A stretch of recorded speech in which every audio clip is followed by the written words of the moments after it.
that's something that comes from atavism. That's something that comes up through their ancestors.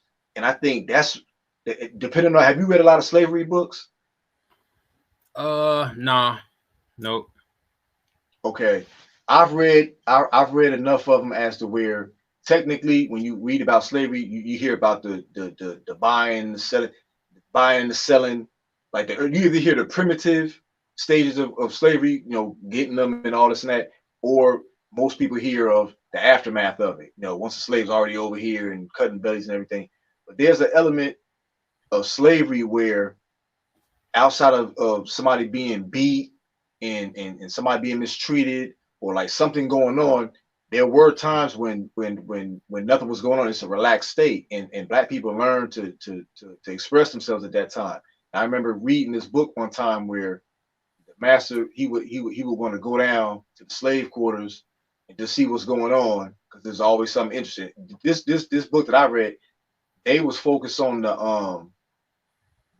occurrences of slavery, like the styles, what was going on. It wasn't just based on the evils of it.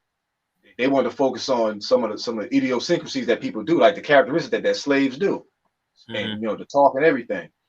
And it had this one part in there, and it had me laughing. I felt fucked up, but it had me laughing. Like, then they had us broken down like that, or they had them broken down like that.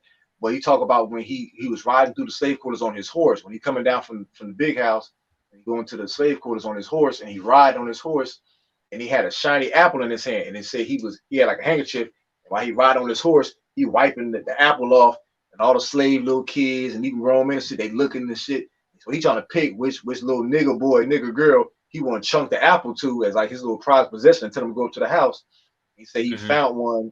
I don't remember if he said it was a boy or a girl, but he thumped the motherfucking the little niglet apple, and the motherfucker caught it, raising the ear all happy. And reading shit, it fuck you. It's how you like, damn, man, they had us Yeah, like that's yeah. fucked up. Like how you reduce some people that come from Africa, and when you think of Africa, you think pyramids and diamonds. Like how you reduce somebody like that to catching an apple and a motherfucker being all happy and running all off behind you, running up to the house. Like that's Mm-hmm. fucked up. So I feel like people that get giddy when they see white people do stuff, those are those type of black people. They get Mm-hmm. that from their ancestors, that whole all giddy, master gave you an apple, so you happy and shit. I don't, Right. even if he bit about the apple and chunked it to you, they still would raise it up like a prized possession.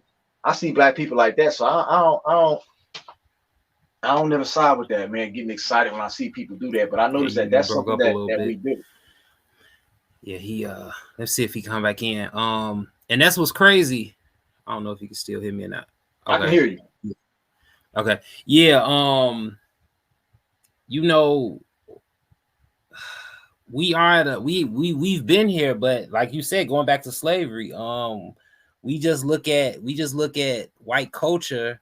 Well, some of us look at white culture as like the epitome of how life should be. You know what I'm saying? Yeah, Some black people believe that, black people is running around and, you know, just on some savage shit.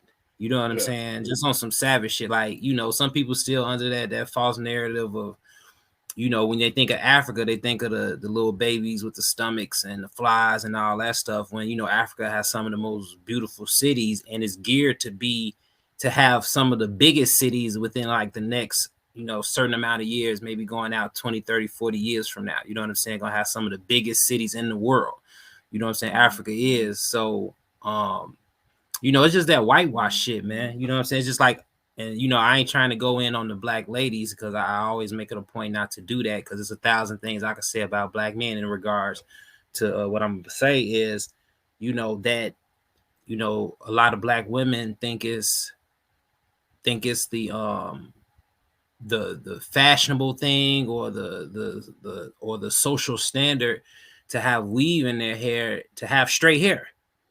You know what I'm saying? Because the average black woman hair isn't straight. There's a lot of black women out here who have naturally straight hair. You know what I'm saying? But for the most part, you have black women who have coiled hair. When it get wet, it's going to coil up.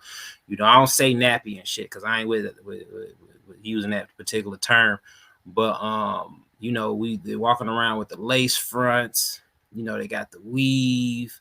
They want to have the blonde hair going down their back. you know, and then you reverse that, you got, you know, white women, and that's what I don't get. It's like it's crazy. And then you have white women doing what you just said in a sense, you know, getting dreadlocks or getting ass implants to make their ass bigger, you know what I'm saying, or breast implants and shit like that, trying to have more of a voluptuous figure. You know what I'm saying? I don't know. It's like some cross culture weirdo shit going on.